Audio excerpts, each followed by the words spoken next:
Sophia Blake sat in the front row of the Oprah Winfrey Show audience, instinctively positioning herself at the angle that photographed best, even though she had turned off her phone for the first time in 3 years. At 31 years old, she had 8.3 million Instagram followers, brand partnerships worth six figures annually, and a carefully curated life that millions of people envied. She was also dying inside, one perfectly filtered post at a time.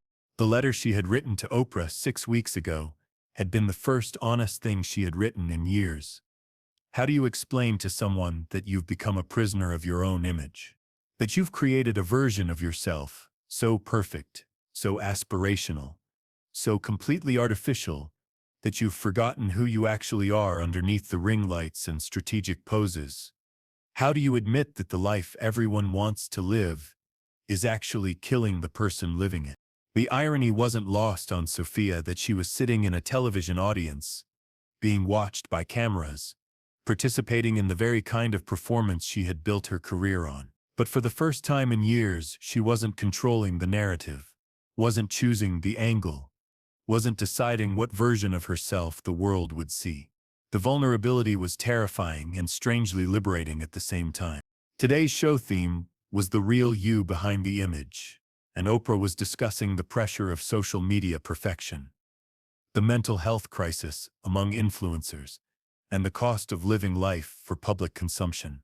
Sophia had been invited as part of the audience after the show's producers had been moved by her letter, though they didn't know the full extent of her online presence or the depth of her internal struggle. But sitting there, listening to Oprah talk about authenticity and the courage to be vulnerable, Sophia felt like a walking contradiction. How could she discuss the real person behind the image when she wasn't sure that person existed anymore? How could she talk about authenticity when she had spent 5 years systematically erasing every trace of genuine human experience from her public persona? She thought about her morning routine, an hour of hair and makeup before taking the woke up like this selfie, 3 different outfit changes for the casual day at home posts, staged photos of breakfast she wouldn't eat, workouts she would document but not complete, affirmations she would caption but not believe.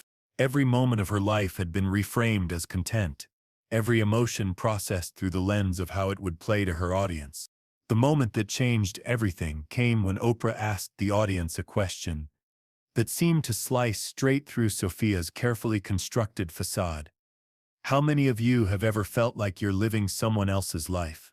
How many of you have created a version of yourself that's so far from who you really are that you've lost track of where the performance ends and the real person begins? Sophia's hand went up before she could stop herself, and immediately she felt the familiar panic that came with being unfiltered, unposed, unprepared for public scrutiny. But something about Oprah's presence, about being in a space where truth was valued over aesthetics, made her keep her hand raised. Oprah noticed the perfectly styled woman in the front row, the Instagram-ready hair and makeup, the carefully chosen outfit that managed to look effortless while clearly being anything but. But more importantly, she noticed the exhaustion in Sophia's eyes, the way someone looks when they've been performing for so long they've forgotten how to just exist. She walked over to Sophia's seat with that intuitive grace that had made her America's most trusted storyteller, understanding somehow that this woman's story would resonate with millions of people struggling with similar questions about identity and authenticity in the digital age. "What's your name, sweetheart?" Oprah asked, sitting down in a chair that had been brought over, sensing that this conversation would require careful attention and probably considerable time. "Sophia Blake," she replied, her voice carrying the polished tone of someone who had given thousands of interviews, recorded countless stories, and spoken to cameras more often than to real people and real conversation. "Sophia, tell us what you do," Oprah said, though something in the woman's appearance had already given her clues about her profession. "I'm a social media influencer," Sophia replied, which was both completely accurate and completely inadequate to describe the empire she had built around her image. "I have about 8.3 million followers on Instagram. I work with brands, create content, share my lifestyle."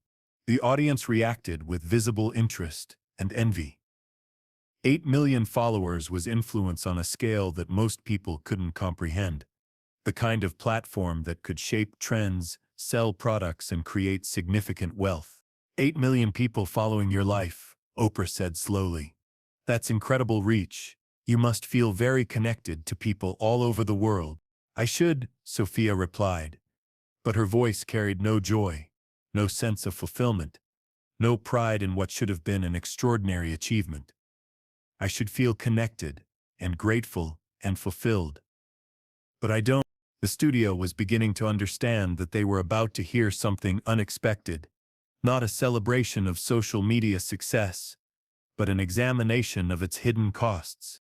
Tell us why, Oprah said gently, understanding that some stories require patience to unfold properly. Sophia looked around the studio, at faces that were now seeing her without the benefit of filters or perfect lighting, or strategic angles. For the first time in years, she was being seen as she actually was, and the vulnerability was overwhelming. Because the person they're following doesn't exist, Sophia said, and the words seemed to tear something inside her as she spoke them. The life they want, the happiness they see, the confidence they envy, none of it is real. I've created a character named Sophia Blake, and I've been playing her for so long that I don't know who I am when the cameras are off. The audience was beginning to grasp the magnitude of what she was describing. This wasn't about being tired of fame or overwhelmed by attention. This was about complete identity dissolution, about losing yourself in a performance that never ends. Tell us about the real Sophia, Oprah said, suspecting that this question would be harder to answer than it should be. Sophia was quiet for a long moment, struggling with a question that should have been simple but felt impossible. I don't know, she finally admitted, her voice breaking completely. I've been performing for so long that I've forgotten who I was before I started. I wake up every morning and put on Sophia Blake like she's a costume. And I spend all day being her, and then I go to sleep exhausted from being someone I'm not. The studio was completely silent now, witnessing the confession of someone who had achieved everything the digital age told them to taunt and found it empty of meaning. What's the difference between the Sophia your followers see and the real Sophia? Oprah asked. Sophia laughed, but it was a sound without humor, filled with bitterness and self-recognition. Instagram Sophia has the perfect marriage, the perfect house, the perfect body, the perfect life, she said. She's always happy, always grateful, always inspiring. She wakes up naturally beautiful, has amazing adventures, eats gorgeous food without gaining weight, and lives every day like it's a blessing. She paused, looking directly into the cameras as speaking to the millions of people who followed her manufactured existence.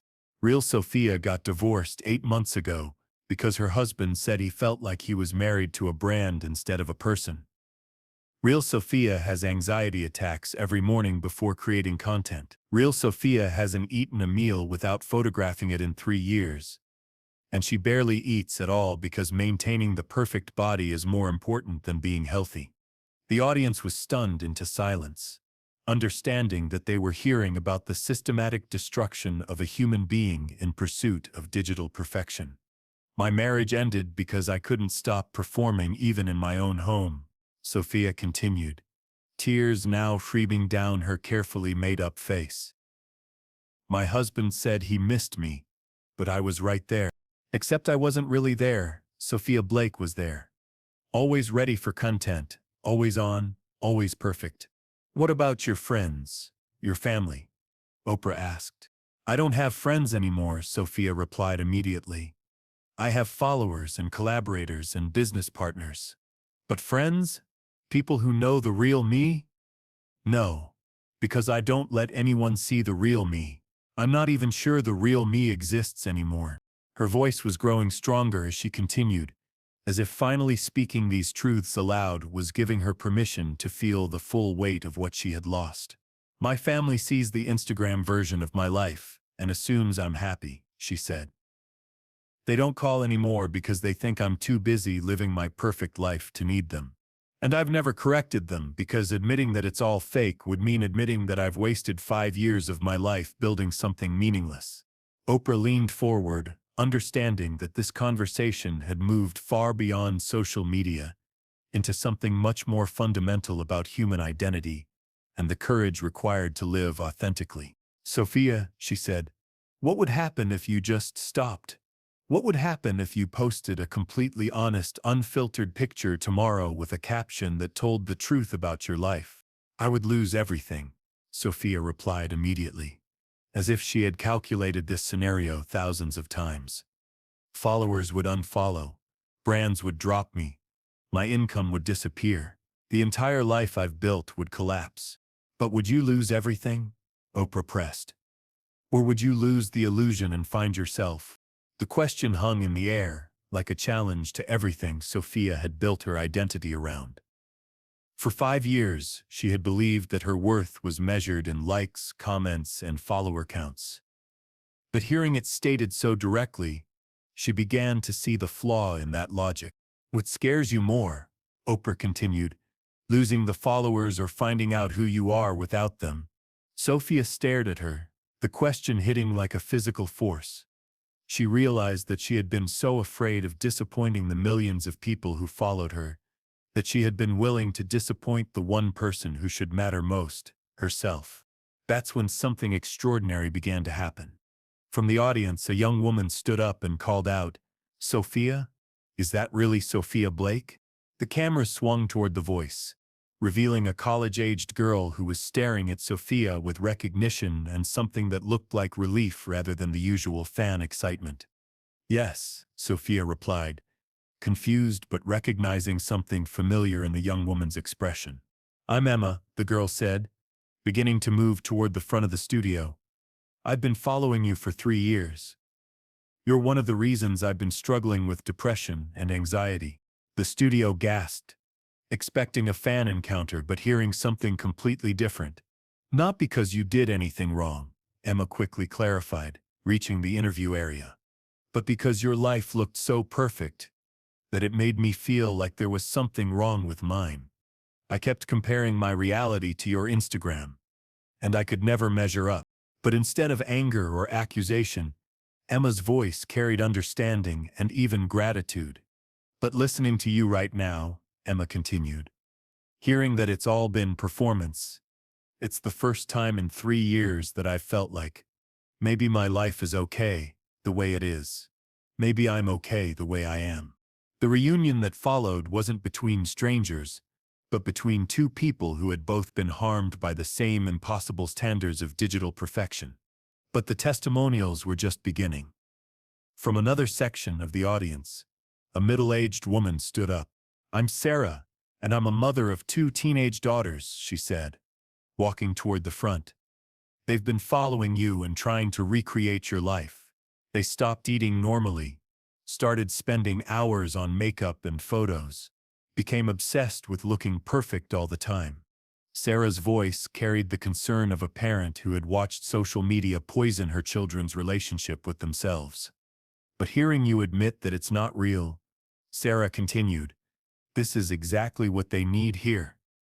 They need to know that nobody actually lives like that it's okay to be imperfect, that real life is messy and beautiful and nothing like Instagram. One by one, followers from the audience began standing up, sharing how Sophia's perfect posts had made them feel inadequate, but how her honesty in this moment was giving them permission to be human. The studio audience watched in amazement as more than a dozen people made their way toward the front, each one representing someone who had been unknowingly damaged by the pursuit of digital perfection, but who was now finding healing in honesty. Sophia, said a young man named David, I'm gay, and I've been following you because your life looked like everything I thought I wanted, but I've been making myself miserable trying to achieve something that doesn't exist. Hearing you tell the truth is the most inspiring thing you've ever posted, a mother named Lisa shared next. I've been feeling like a failure because my life doesn't look like yours. My house is messy, my kids are loud, my marriage is imperfect, but that's real life. Thank you for reminding me that real life is enough. Oprah watched in amazement as her studio transformed into something unprecedented, a gathering of people who had been harmed by the illusion of perfection, but were now finding healing in the admission of imperfection. Sophia, Oprah said, do you see what's happening here? These people aren't disappointed that your life isn't perfect. They're grateful, they're relieved. They needed to know that nobody actually lives the way you've been pretending to live. Emma, the first young woman who had spoken, took charge with the natural leadership of someone who understood the weight of representation. Sophia, she said, what if instead of losing followers by being real, you inspired them?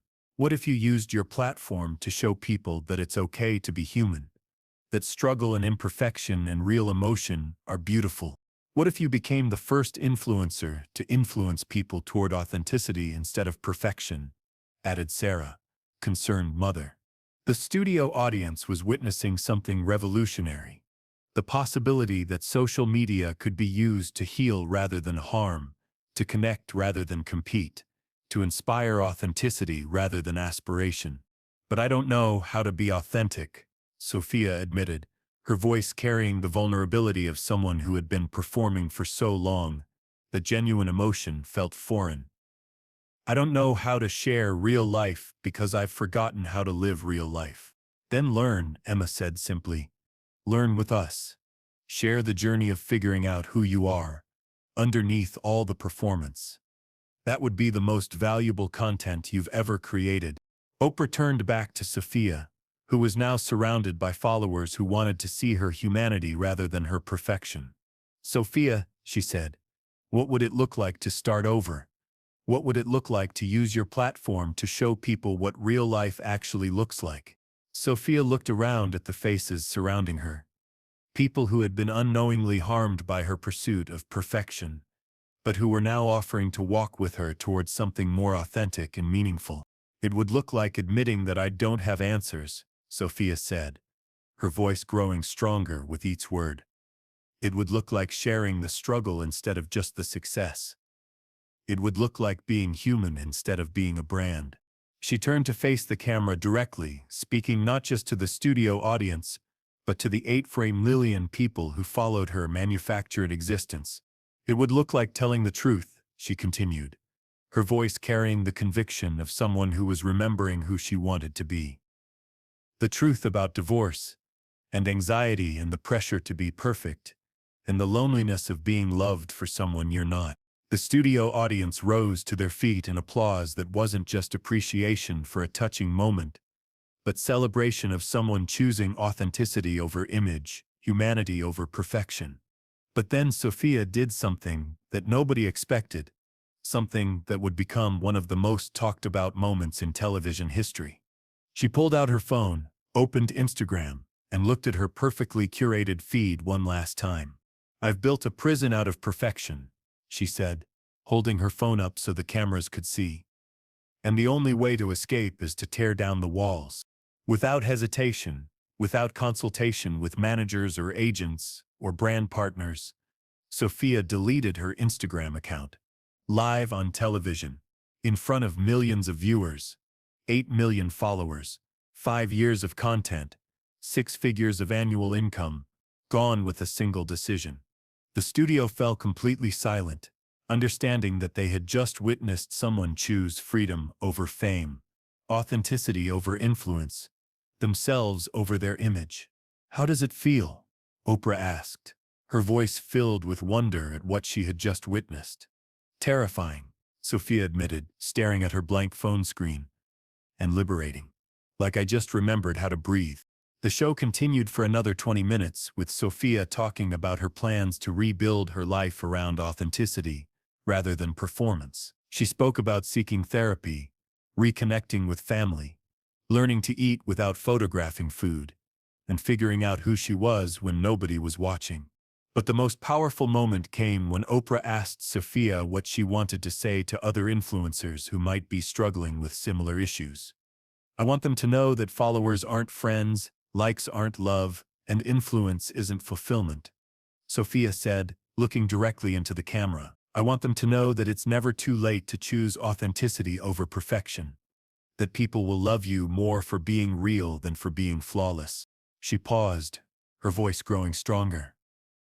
And I want them to know that the most radical thing you can do in a world obsessed with image is to dare to be yourself completely and unapologetically, even if that means losing followers who were never really following you anyway.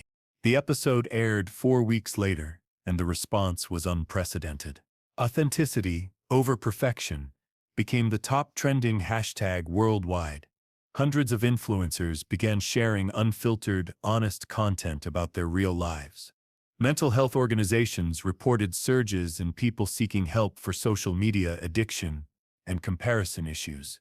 But perhaps the most meaningful response came from Sophia herself.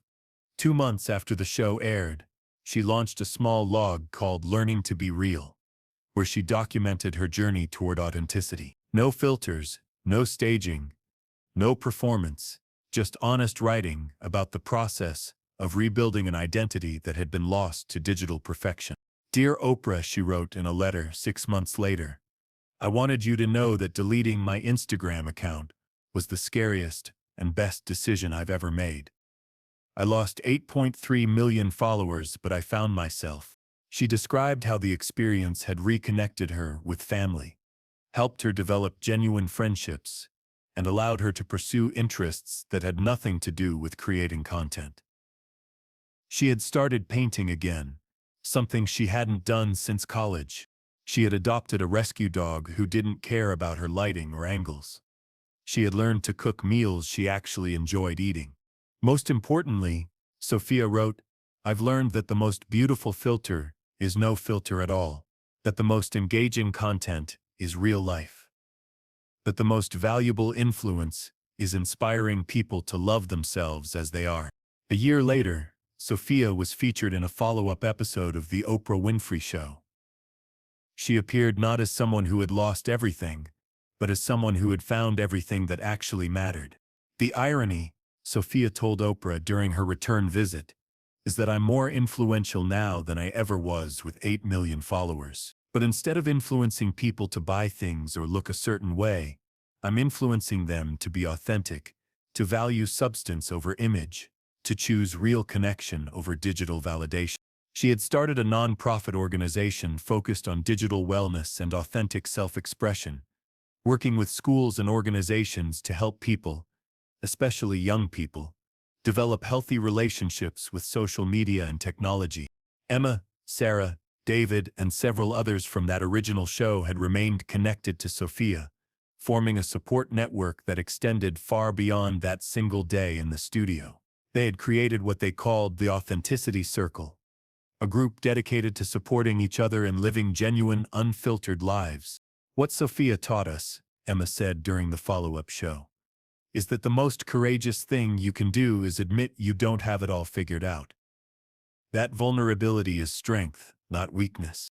2 years later, Sophia Blake lives a life that would be completely unrecognizable to her Instagram followers, but completely recognizable to herself. She works part-time as a digital wellness consultant, writes honestly about her experiences, and has built a small but genuine community of people who value authenticity over aesthetics.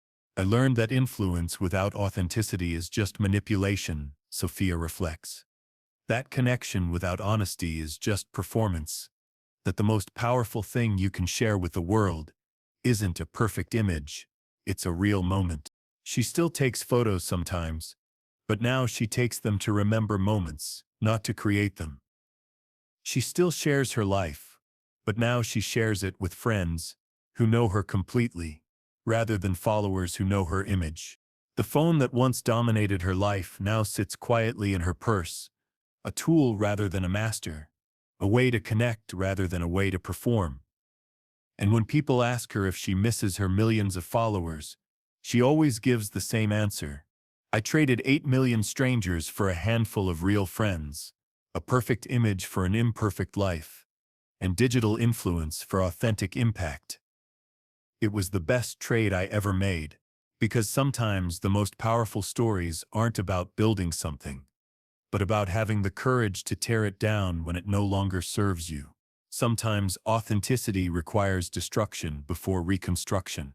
And sometimes, the most influential thing you can do is show people that it's okay to be beautifully imperfectly, authentically human.